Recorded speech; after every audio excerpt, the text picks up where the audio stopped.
Hi,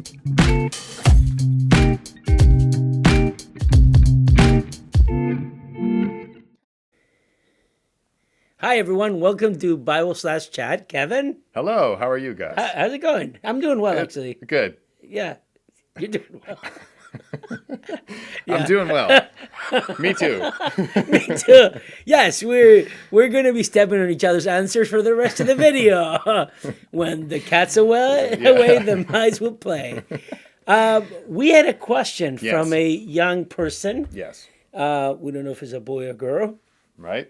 but because we don't know who sends these questions. They don't identify their gender when They send don't. it in. That's fine. That's fine. So the question has to do with recompense, right? Yeah. We don't use that word very often. In layman's terms? In layman's terms, retribution. In layman's terms? Even more layman's than Yeah. retribution. Whether or not there are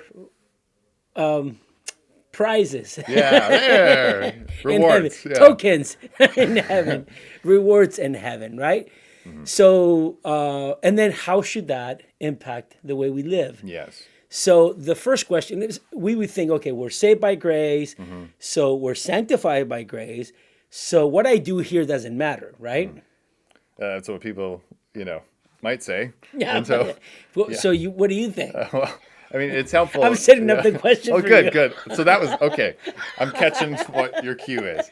Okay, so Yeah. Cue answer, Kevin. yeah, we're not saved to sit around. Yeah. We're saved for good works, as it says in Titus. And so, okay, we're zealous for good deeds, not for our salvation, not for Yeah. to get to heaven. Yeah. Not for these things, not to earn God's smile, but because we have it. Yeah. And so we want to glorify Him, so we should be like Him. Yeah. And He's the one who empowers us to do that. He gets all the praise. It's grace to grace, right? Yeah. So okay. Great. So then, what about these passages in the Bible that talk about rewards? Yeah. One, which we get to later, is 1 Corinthians 3. Paul says, like a wise master builder, I laid the foundation. No one can lay a foundation other than that which has been laid, which is what we're talking about. It is the gospel, which is Christ, as Paul says. And then he says, but each man must be careful how he builds on it. Mm-hmm. And so he talks about some people build upon the foundation of Christ with their life, with gold and silver and precious jewels. But you can also build with wood, hay, or stubble. And then he says, at the final judgment, God's purifying fire will either prove your work or expose it for being fraudulent. So if you are building with wood, hay, and stubble, the fire burns it up. And it says the person to whom that happens, he himself will suffer loss, but he will be saved. Yeah. And so you're a Christian, you're on the foundation, but what you do matters. And it says, for the one who builds with gold, silver, and jewels, he'll receive a reward. And so it's like, okay, we're into the topic now. What's that reward? It's for what, is done on the foundation of Christ. It's not for heaven or anything like that. So, okay, one of the passages that I think is probably one of the clearest, there's several that talk about the reward or things like that, but when it comes to proportional rewards, which is part of the question, Luke 19 is really helpful. So Luke 19, Jesus, it's just after the passage in which Zacchaeus is saved, and it says, he says, verse 10, the Son of Man has come to seek and save the lost, right? So the Son of Man, this king figure, has come back. Verse 11 says, now while they were listening to these things, Jesus went on to tell a parable because he was near Jerusalem, and they thought that the kingdom of God was going to appear immediately. So they thought he was going to come in and it was kingdom time, like it was showtime. But verse 12 says, so he said, a nobleman, he tells this parable, and it says, a nobleman went to a distant country to receive a kingdom for himself and then return, which, as premillennialists, is the understanding of he's not enacting the millennial kingdom when he goes to Jerusalem. He's not enacting it on the cross. He is going to the Father to receive the kingdom, which is post-resurrection, post-ascension, and then he's going to come and bring that millennial kingdom reign to earth. And yet, the context of this, he talks about rewards, and but he couches it in the context of how to help disciples live now, like before he comes back. So if it's all, well, the kingdom's coming and right now doesn't matter because it's guaranteed and we're all on the foundation of Jesus, it's like, well, we would all just sit around. But what he says is, he basically tells us like what you do matters, and not for your salvation, but for what life is like, specifically in the kingdom. Verse 13, he called 10 of his slaves and gave them 10 minas and said to them, engage in business while I come back. And then if you go, let's say verse 15, and it happened that when he returned, after receiving the kingdom, he ordered that these slaves to whom he had given the money be called to him so that he might know how much they had made in business. So the first appeared, saying, Master, your mina has made 10 minas more. So he got tenfold on that. Verse 17, he said to him, well done, good slave, because you have been faithful in a very little thing, you are to be in authority over 10 cities. So he had a stewardship.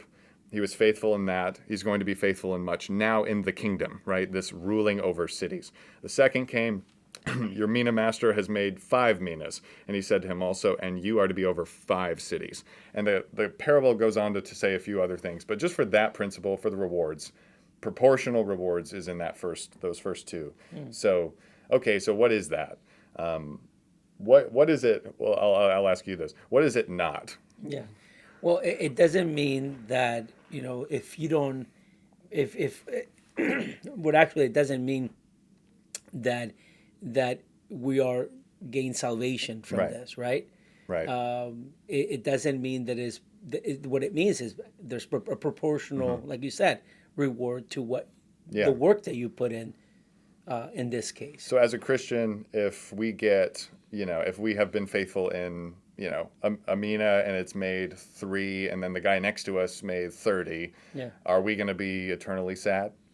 No, it does not. It doesn't seem like it. Yeah. I think it's helpful to see when we are promised Christ, we're promised him to know him fully. We will have our joy made full in his presence. Everybody in heaven, in the kingdom, and I would even tweak that to make sure people understand, we're coming back here to the earth. We're coming to the kingdom here. Everybody there in the kingdom will be perfectly joyful in him. And so, okay, it's helpful to know that it's not a matter of joy that's being, dissected here. But I think what's helpful is, because this is earthly millennial kingdom reign, and it's not a salvific issue, this is when you have people in space-time and you have a limited plot in Jerusalem, for example, different people are going to occupy those different spaces and have different roles in the economy of the kingdom. And so, for example, one person's going to be over 10 cities. It doesn't mean that all saints are over those same 10 cities. One person's going to be over those 5 cities. In the same way with the statement, who's going to sit on your right and left, there is only so many people who will sit on the right and left, So there's one chair. Yeah, there's 2 chairs. One for there's right and one for left. Exactly, yeah. So knowing that, okay, then this is not anything salvific again, but it is just how eternal life is manifested for that person. Somebody's going to have 10 cities, and that's going to be where they are perfectly joyful. But a friend of mine in Mexico, who I know who lives down there, he's an older saint, and he's like, man, I'll just be happy to be a doorman. He's like, if I'm a doorman in heaven, I would just love that. He's like, I just want to be with Jesus. I just want to be with him. That's where our joy is. And so I think that's helpful to see. It's not a matter of salvation. It's a matter of what the manifestation of your role will be in the kingdom, for example. So that's half the question. That's kind of understanding a little bit about what that is. But what would be some improper responses to rewards? Well, immediately I can think of one, greed. Yeah. Right? Thinking, well, I'm going to work hard so I can have a better house. Yeah. I can have a better job. I sure don't want to be, helping in the kitchen. I want to be, an eyesight with the throne room. I want to be there. I've watched Hell's Kitchen on TV. I don't want to go there. Heaven's Kitchen might not be that much better. I don't even get yelled at by some angel cooking. Yes. Greed would be one of them, right?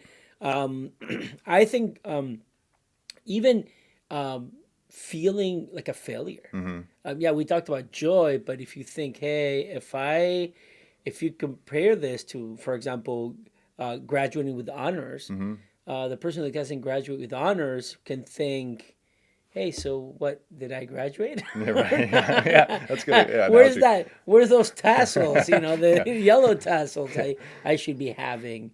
I think that could be a big one.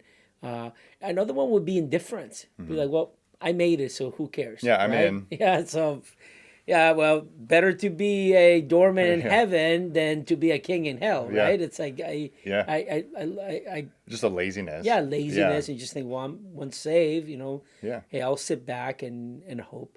And the other one would be we talked about greed, but also selfishness in motivations, right? Thinking about like I would feel like I need to do this because I'm supposed to do this, and selfishness even Pure duty. yeah Yeah. in duty, and just thinking someone has to do it, so it might as well be me. So someone needs to serve, and while we're at it, I'll get something out of it. Yeah. Yeah, and there's, Which is a combination with greed, right? yeah, there's basically anything. Hearing that, that whole array of things, like it can go wrong in so many ways. Yeah, yeah, Anything that's not from faith, in love, that would be wrong. Yeah, And that greed. Let's say, okay, I want to share the gospel more with people, and I'm moving from fear. Or I want more. I want a mansion, or I want a heavenly Bentley or whatever. Like I'm going to go there, do that. Okay. But if you're going not from gratitude that your feet are on the foundation of Christ, and I have been given these jewels and I want to build with this, then building something that in this world looks like a big evangelism track or something. Okay, that looks great, but if it's motivated by greed, it's just wood, hay, stubble. Yeah. And so you're just preparing for a disappointment at that point. And so it's helpful to see where our hearts go, we can easily slip out of the gear of the gospel and just into the rut of fleshliness. And it's just like, oh, I just want stuff. yeah. I'm just going to work for stuff. But that's actually not what this is. These guys are working from gratitude for what they've received from the Lord. And they're like, I just want to turn a profit on it, which I think is helpful too. Of just like, I was actually reading this morning, somebody was saying how many seeds can you plant? Speaking of the Christian life, how many seeds can you plant before you yourself are planted in the ground? Yeah. That motivation of what can you do? Not because you're anxious for your salvation, but let's really spend life here, spend our heartbeats, use our hands, work in faith and love, what that looks like. That's a very optimistic look, and that should be really what we have because of the gospel. So good. Well, that's helpful. Thank you. If you have any other questions, feel free to send them in to info@faithbibleoc.org. Thanks so much.